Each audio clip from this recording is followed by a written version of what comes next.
Diplomatie et célébration en Amérique latine, les pays sont divisés. Bonjour Léa Hurel, merci d'être avec nous comme chaque mercredi depuis la rédaction hispanophone de France 24 à Bogota. Une majorité de chefs d'État latino-américains ont condamné l'offensive menée par les États-Unis et Israël en Iran. Bonjour.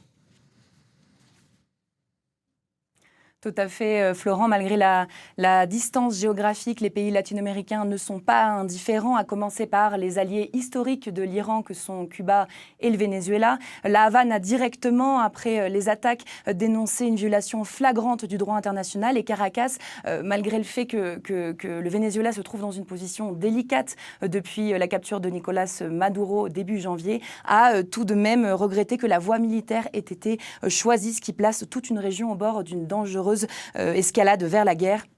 Selon les mots de sa présidente par intérim, Delcy Rodriguez, a noté également que mardi, une centaine de personnes se sont rassemblées devant l'ambassade d'Iran à Caracas pour montrer leur soutien et pour déplorer ce qu'il qualifie comme le martyre d'Ali Khamenei.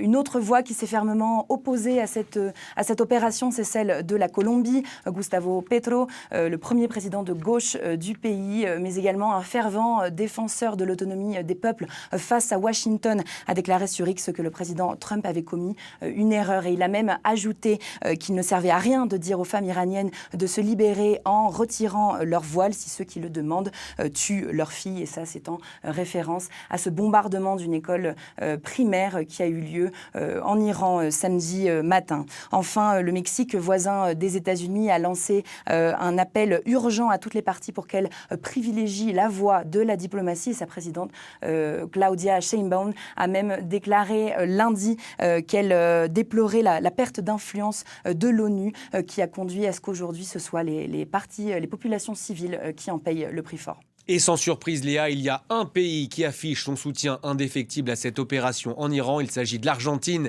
dirigée par Javier Milei, grand ami de Donald Trump, on le sait, sur la scène internationale. Exactement, il n'y a aucune surprise quant à ce positionnement. L'Argentine, c'est sans aucun doute le pays latino-américain qui est le plus vocal dans son soutien, tant à Washington comme à Tel Aviv.